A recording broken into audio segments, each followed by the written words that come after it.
Party के प्रदेश उपाध्यक्ष अशोक सिंह कुशवाहा जी यहाँ पर पहुँचे हैं। मैं आपसे उनसे रूबरू करा रहा हूँ। सबसे पहले जो है समाजवादी पार्टी के आप तो उपाध्यक्ष हैं, समाजवादी पार्टी के हर एक राजनीति से आप रूबरू भी हैं।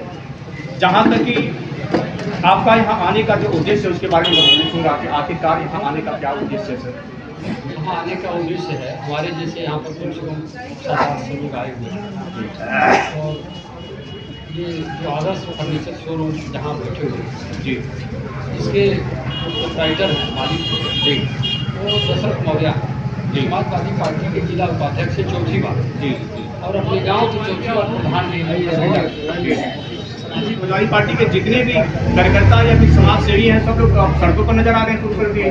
देखिए ये हम लोग के चाहने से नहीं हुआ। जी, 2014 में भारतीय जनता पार्टी की सरकार बनी जी, और 19 में भी बन गई जी, और 24 में भी बन गई जी, और उत्तर प्रदेश में 17 में बन गई, फिर 22 में बन गई। जी, लेकिन जनता को जो चीज़ चाहिए वो मिल नहीं रही। जनता को चाहिए रोजगार, जी, जनता को चाहिए कि महंगाई से हमको राहत मिले, जी, जनता को चाहिए शिक्षा सस्ती हो ताकि हमको राहत मिले, जी, जनता को चाहिए चिकित्सा व्यवस्था अच्छी हो जिससे हमको राहत मिल सके, जनता को चाहिए कि कानून व्यवस्था ठीक हो जिससे हमको राहत मिल सके, जी, किसान को चाहिए कि भाई जितनी महंगाई खाद बीज की बढ़ चुकी है, सिंचाई का इतना महंगा हो चुका है कि हमको उसका कुछ राहत मिले उसे।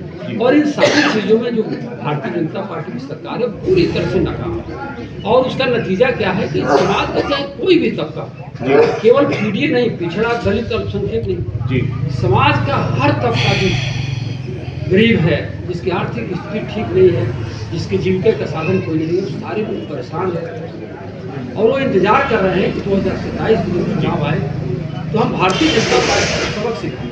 क्योंकि भारतीय जनता पार्टी के पास मुद्दा नहीं, उनके पास सिर्फ यही है कि जात को जात में लड़ाया जाए और धार्मिक उन्माद कैसे फैलाया जाए, धार्मिक तनाव कैसे फैलाया जाए, धर्म के आधार पर समाज को कैसे विघटित किया जाए। उपाध्यक्ष जी, आपकी क्वेश्चन और है, क्योंकि आप तो प्रदेश स्तर तक की आप अपने राजनीति को जानते हैं, समाजवादी पार्टी की राजनीति और भारतीय जनता पार्टी की जो विचारधारा है। कल विधानसभा में जो सवाल खड़ा गया था आपके नेताजी पर, इस पर क्या कहेंगे?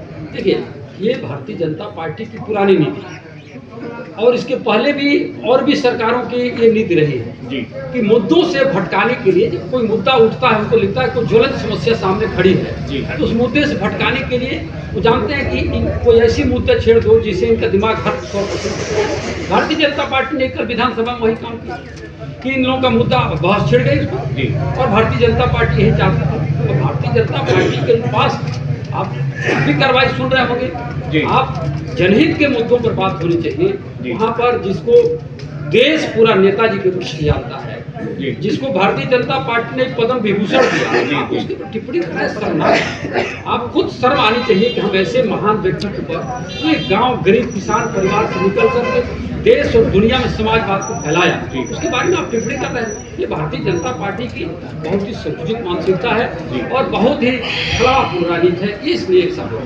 सर इस विधानसभा में एक और सबसे बड़ी बात चल रही थी भाषा को लेकर के, लैंग्वेज को लेकर के जो है बात चल रही थी, विपक्ष और पक्ष दोनों आपस में कमरा दिखा रहा था। और जहाँ तक उर्दू भाषा की मैं बात पूछूंगा आपसे कि उर्दू भाषा को आप लोगों ने कहा कि उर्दू भाषा को भी पारित कर लेना चाहिए विधानसभा, इस पर क्या बोलेंगे आप?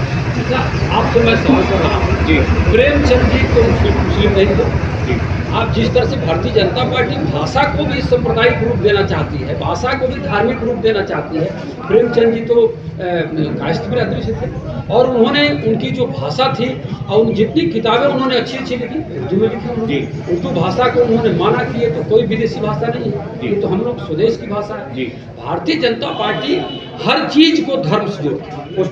उसमें तो योगी जी तो ये भी कह दिए सर जी, क्योंकि ये तो कठमुल्ला जो भाषा है, ये उर्दू को उन्होंने कठमुल्ला भाषा बता दिया। अब वो इतने पढ़े लिखे व्यक्ति हैं जी, और उत्तर प्रदेश के मुख्यमंत्री हैं जी, अब हम उनके बारे में क्या, हमारे नेता ने एक शब्द में उनका जवाब दिया कि भगवा पहन लेने से कोई जो है साधु नहीं होता है, संत नहीं होता है, संत मन से होता है, विचार से होता है। जब मन आपका संत का होगा और साधु का होगा तो आपके शब्द जो निकलेंगे वो साधु वाले ही निकलेंगे और संत वाले ही निकलेंगे। सबको एक परिवार का जो मुखिया होता है वो किसी भाषा का, किसी धर्म का, किसी जाति का मुखिया नहीं होता है। वो जब मुखिया हो गया तो सबका मुखिया होता है। जब आपके मन में नहीं भाव है तो उत्तर प्रदेश की जनता तो तैयार बैठी है।